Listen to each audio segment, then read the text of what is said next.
Olá, sejam muito bem-vindos a mais um Ateísmo em PT, todas as coisas do ateísmo em português de Portugal, comigo Ricardo Silvestre. Não estivemos cá no último fim de semana, pelo qual peço desculpa, mas compromissos laborais impediram-me de fazer o programa. Portanto, estamos de volta e, como de costume, vamos a notícias e depois uma secção sobre um estudo que foi publicado agora há pouco tempo, do Pew Research Center, que tem dados muito interessantes sobre o cristianismo, sobre a crença, sobre a não crença, tanto na Europa como em Portugal. E depois também os vossos comentários, e aliás, diga-se passagem, os comentários muito interessantes. Mas para já, vamos às notícias.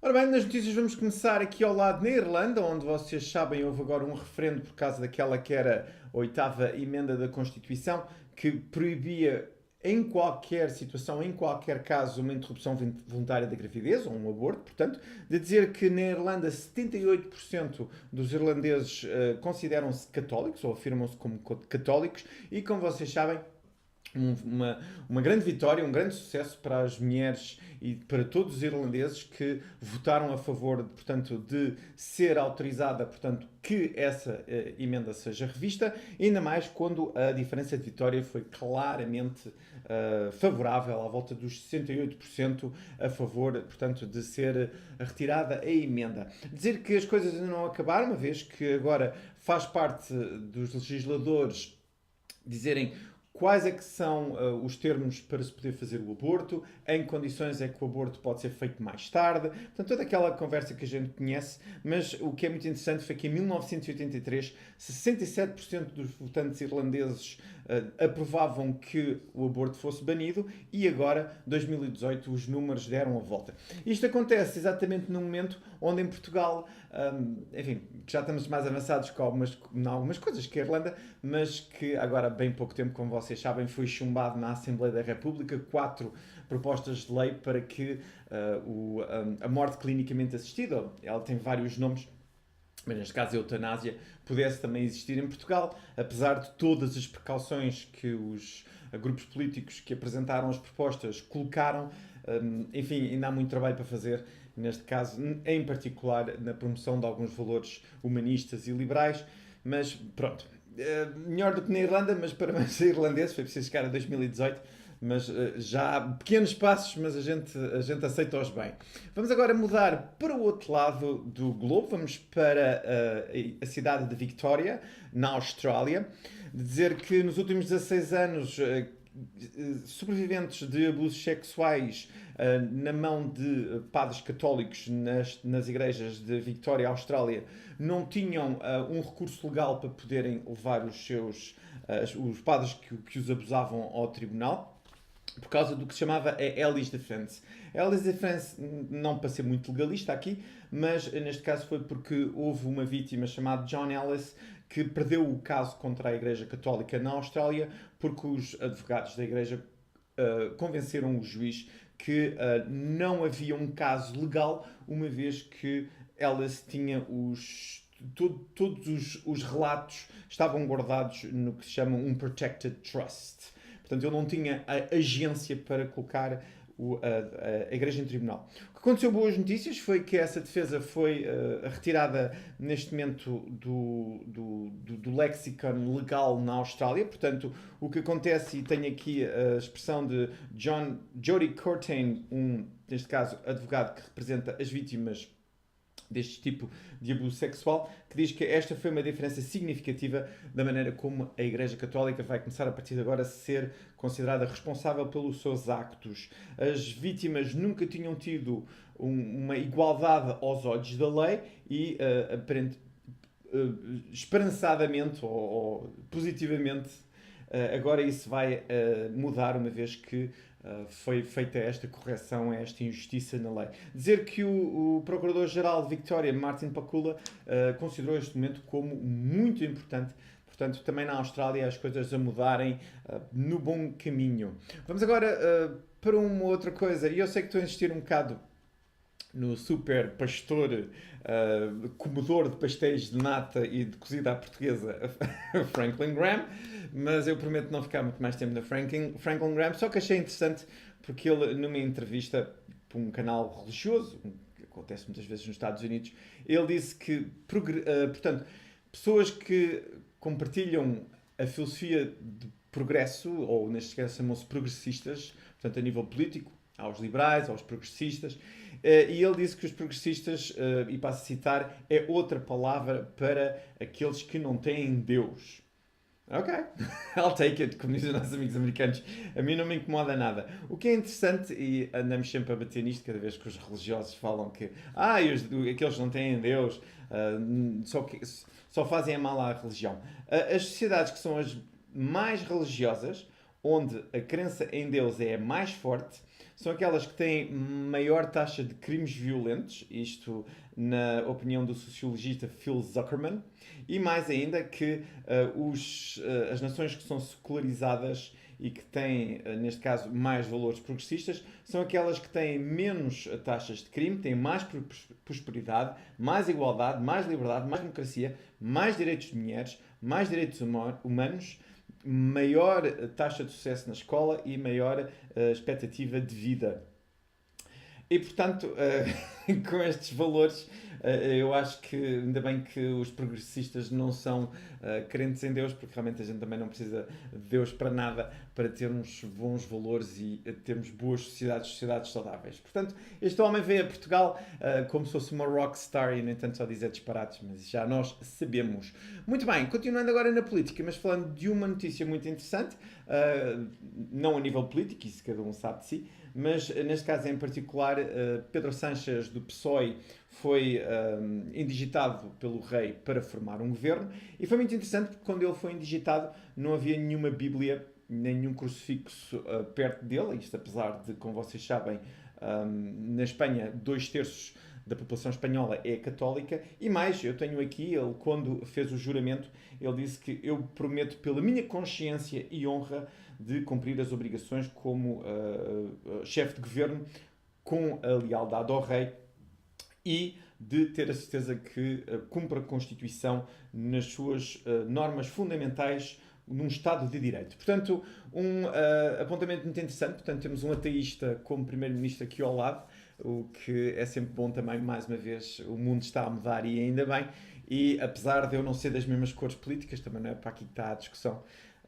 Podemos falar de política noutras situações se quiserem, mas neste caso, parabéns ao Sánchez por pelo menos ter mantido a integridade da sua não crença e no momento de tomada de posse, ainda por cima correio ao lado dele, ele ter dito não há cá Bíblias, não há nada do género, eu sou ateísta e a minha consciência serve perfeitamente para cumprir com aquilo que é o meu trabalho como Primeiro-Ministro. Muito bem, agora vamos acabar com uma notícia mais absurda. Vocês sabem como é que eu gosto de ir buscar estas coisas. Neste caso, no Canadá, Hamilton, Ontario, porque um caminhão perdeu, portanto, desgovernou-se, o condutor desgovernou o caminhão subiu o passeio e, felizmente, bateu numa estátua, portanto, neste caso é um banco que tem Jesus Cristo deitado.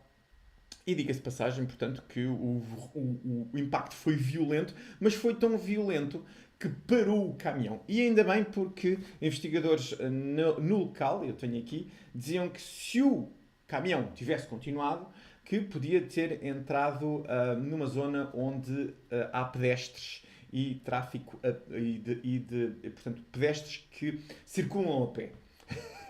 Portanto, finalmente encontrou-se uma utilidade para Jesus Cristo. Pronto, já não é mau. Portanto, Jesus Cristo agora sim no sítio certo, na altura certa, a impedir males de maior. Portanto, graças a Jesus, neste caso, pelo menos, a quem lá meteu a estátua, mas pelo menos já fez qualquer coisa de positivo, já não é mau. Portanto, agradecimentos à estátua do Jesus, dizer que a estátua foi retirada para ser arranjada, agora vai ser colocada lá no sítio outra vez, e ainda bem, porque sei lá, pode vir outro caminhão e estiver lá a estátua outra vez. Portanto, neste caso, os nossos agradecimentos a Jesus, apesar de ele estar a dormir, quer dizer, estava assim um bocado a fazer ronha, mas ainda bem. Muito bem, depois desta parvoíce, agora vamos continuar com a apresentação do tal Pew Study que foi feito na Europa e com números em Portugal e, neste caso, utilizando um artigo do Público para fazermos então aqui uma secção sobre estes dados muito interessantes sobre crença e não crença.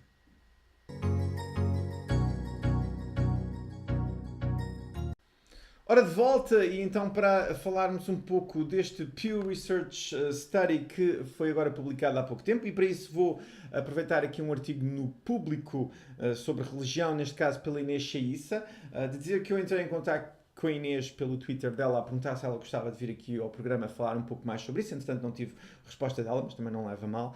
E como vocês podem ver pelo título, quer dizer, o título não conta a história toda, mas conta logo uma das coisas mais giras. Os portugueses são os europeus que mais acreditam que Deus fala com eles todos os dias. Já irei abordar isso. Antes de dizer que, portanto, este estudo foi feito de abril a agosto de 2017. Foi um inquérito por telefone, foi em 15 países europeus, e de dizer que 24 mil adultos foram questionados, onde 1.500 foram então portugueses. Alguns dados interessantes então, por exemplo, Portugal é um exemplo paradigmático, uma vez que 35% da população é católica praticante, já 48% não pratica. Neste caso, não pratica significa que vai à igreja apenas 2 vezes por ano.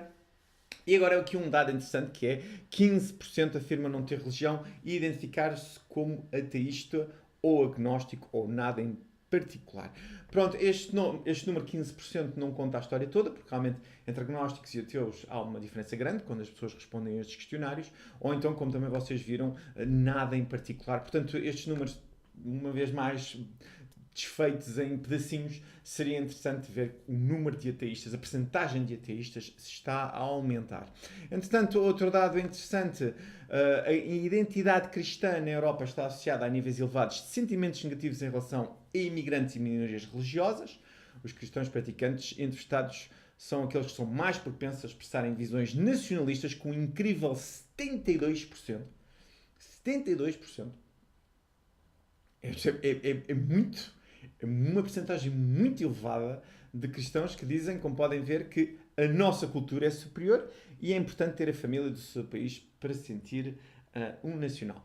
Portanto, eu não tenho, quer dizer, não é isto que é uma questão de análise, até podia ser 100%, é só porque há depois aquela incongruência entre termos a Igreja Católica a dizer que não, a Igreja Católica é muito progressista num conjunto de coisas e nós somos todos a favor disto, aquilo, daquilo outro, e os imigrantes e os migrantes e a inclusão, e depois digamos assim, a massa, que é a massa das pessoas que vão à igreja, não tem a mesma opinião. Portanto, um dado importante aqui que seria muito interessante continuar a estudar no futuro. Entretanto, mais um dado interessante, neste caso que me interessa a mim particularmente, a secularização do Estado, e como vocês podem ver, a separação entre o Estado e a religião, a maioria dos europeus, 60% acredita que a política deve estar separada da religião. Novamente, este número é um bocado elevado, 60%. Também é verdade que há muitos países na Europa que são muito mais religiosos do que, por exemplo, Portugal. Estou a pensar, por exemplo, um país como a Turquia, ou até mesmo países como a Polónia, como a Hungria. Mas, de qualquer maneira, quer dizer, 60%, há países que são muito menos, como é o caso, por exemplo, da França, da Holanda, do Reino Unido, até mesmo a Espanha, metade. Mas 60% não é assim um número tão favorável. É uma maioria, é verdade. Em Portugal, 20% dos não religiosos acreditam que as políticas governamentais devem se basear nos valores religiosos do país. Isto é a tradição católica que nós temos cá, estarmos sempre a levar na cabeça que os valores católicos é que são os valores que são os importantes para a sociedade. E as pessoas acabam por dizer coisas como estas, isso também é de esperar. E já agora, 52% dos cristãos que vão à missa acreditam no mesmo, assim como 38% dos cristãos não praticantes. Este é novamente um número elevadíssimo. 58% dos católicos portugueses acredita que o Estado e a religião e a Igreja devem ter ligações a nível político. Isto é escandaloso. Escandaloso. Quer dizer, no sentido em que é expectável, mas é bastante desolador continuar a ver estes números e é bastante preocupante que em Portugal a gente não consiga quebrar um pouco esta ideia de que o senhor padre e o senhor bispo têm toda a legitimidade para dizer aos governantes, aos políticos, aos ministros o que é que eles devem fazer ou como é que eles devem fazer as coisas de maneira a que seja mais cristão a política. Isto é gravíssimo e é algo que nós temos que trabalhar para se mudar no futuro. Já agora mais um último dado antes de acabarmos com esta parte, que é a parte, como eu queria dizer na brincadeira agora, a parte da esquizofrenia. Portanto, a gente sabe que há muitos portugueses que são esquizofrénicos e neste caso, como podem ver, Deus comunica com eles todos os dias. Pelo menos 28% dos portugueses acreditam que sim. Portanto, tudo aquilo que a gente vê, estão a falar com Deus. E depois, a maioria dos portugueses acredita que Deus acha que os ajuda a distinguir o certo e o errado. Em todos os cidadãos europeus são os portugueses que mais acreditam nessa afirmação e, novamente, é uma pena que assim seja e que continuemos agarrados a esta tralhada católica, principalmente, para dizermos a uma pessoa, olha, tu sabes o que é bom e o que é mau pelo que o padre diz, e pelo que vem na Bíblia, pelo que vês na igreja dominical. Mas enfim, foi como eu disse há bocado, ainda há muito trabalho para fazer nesta área. Muito bem, com isto feito, vamos agora às nossas despedidas, também com comentários e também, como eu prometi, com um comentário muito interessante que eu quero responder já a seguir.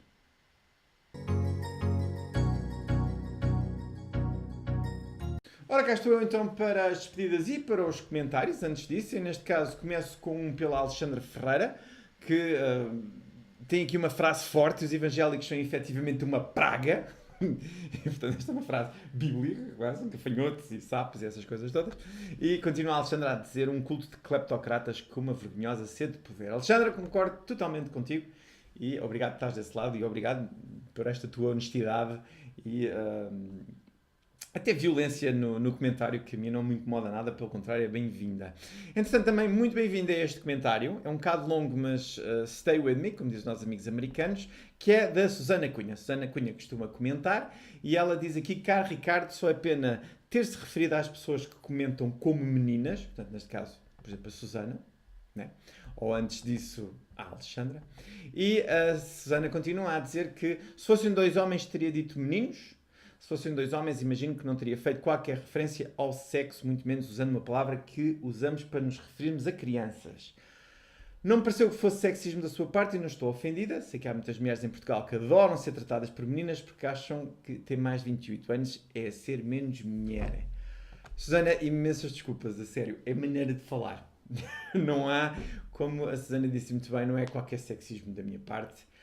Saem estas coisas e quando eu faço um programa como estes e apesar, enfim, do número de visualizações não ser muito elevado, estão pessoas desse lado e as pessoas, como é normal nesta circunstância, têm as suas maneiras de ver o mundo que são diferentes das outras pessoas. E neste caso, para mim, meninas saem-me assim.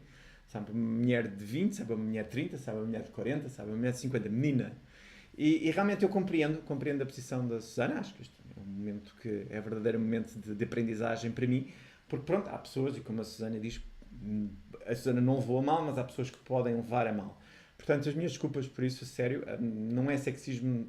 Se fosse meninos, quer dizer, é verdade que eu nasci eu vivi toda a minha vida adulto e adulta jovem em Cascais, portanto, se bem está a ver, até deve-se notar pelo meu sotaque.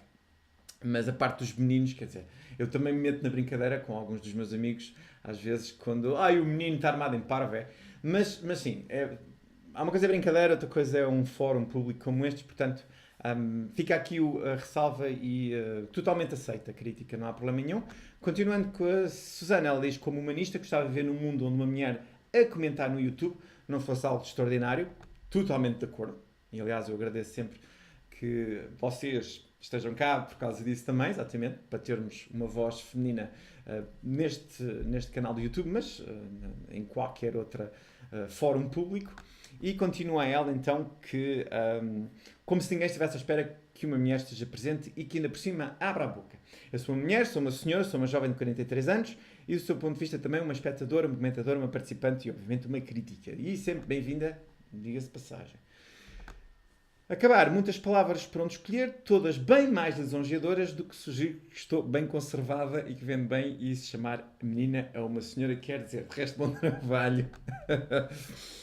Lá está, é uma diferença de sensibilidades. Eu nunca pensaria em algo como isso. Não é no estilo, é menina. Pronto, às vezes querer ser charmoso em excesso, eu compreendo, mas também faz parte da minha maneira de ser, ainda por cima como homem heterossexual que sou. Tentar ser gentil, tentar ser querido, mas limites há limites e tudo bem. Portanto, muito obrigado ao comentário da Susana, muito honesto, e mais uma vez é isso que a gente quer aqui, numa discussão frontal, apesar de à distância, é verdade, e apesar de um ecrã de computador. Mas gostei muito deste comentário e muito obrigado por este momento, Susana. E vamos ficar por aqui. Eu prometo voltar no próximo domingo com mais um Ateísmo em PT. Há sempre coisas a acontecer, há sempre notícias para vos dar e, como vocês bem sabem, Carpe Diem, esta é a nossa vida e termina a cada minuto que passa.